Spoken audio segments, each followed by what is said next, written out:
Listen up, couchsurfing newbies, and maybe especially females, unfortunately. In this video I'm gonna show you how you can use couchsurfing safely without having to worry a lot about the person hosting you. It is me, Lizzie. Last year I backpacked as a solo traveler, only using couchsurfing for 3 months. So I'm your girl to give you advice on that. First of all, generally there is no reason to be afraid of couchsurfing. I had the most incredible traveling experience with couchsurfing and I met so many amazing people and had super cool experiences on the way. Especially because you're really connected to the locals and you get to know the culture and hidden attractions. But you have to keep in mind with couchsurfing you go literally to a stranger's place. So of course there is some precautions that you should have. Especially for girls it can be a problem because guys sometimes use couchsurfing as a fake Tinder. Let me give you one hint, dear guys.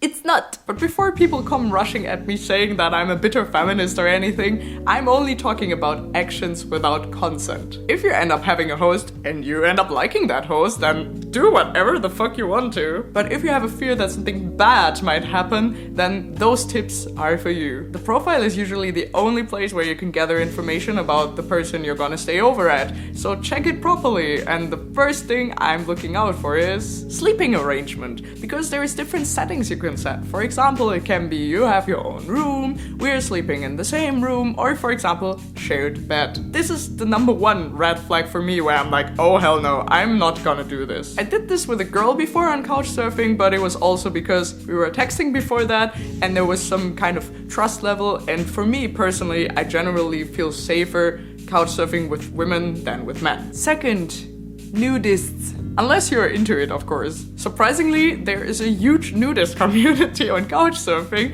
and they always post like, oh yeah, of course you can come over to my place, but just make sure that you're gonna be naked because I'm gonna be naked too. And it's like, okay.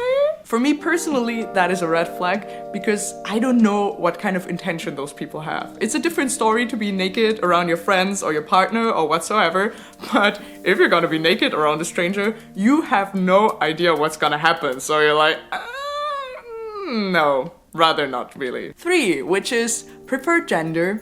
Female. In couchsurfing you have an option to set your preferred gender to male, female or I don't care. And I don't care is for sure the best and safest option. Usually there's not really a valid reason why guys would rather host girls, unless it is maybe their roommates who are girls as well who feel unsafe if it's a man coming over. So then, okay, I get the concept, but apart from that, I'm like, why would you make any difference in hosting people if it's guys or girls? Even if you're a guy, you should sometimes watch out for that, because it could mean that the guy is gay and wants to hit on you, because the same thing happened to a friend of mine. He was going to that guy's place who had like preference men, and then he was hitting on him and he felt really uncomfortable and left afterwards. 4, weird references. When buying a TV, you're probably also checking references on different websites to see how people rate that TV. The same thing is done on couchsurfing, only with people. Additionally, you have a filter section with either person being recommended or not being recommended. What I do first things first is I go to the not recommended section and I read through the comments why that person might not be recommended. It doesn't generally have to be a bad sign that someone doesn't recommend that person. You should just check the content and see why that person is not recommended, how long it is ago, and how many times it happened. There might be people calling a person unrecommended because their home is not clean or whatsoever, but there could also be people who are not recommended because they harassed someone. So you should definitely check the references for sure. 5, no solo traveling girl experiences. Unfortunately, this is not a second-hand experience, but my direct experience, because one time I stayed at a guy's place and he turned out really weird, although he had like 30 good references.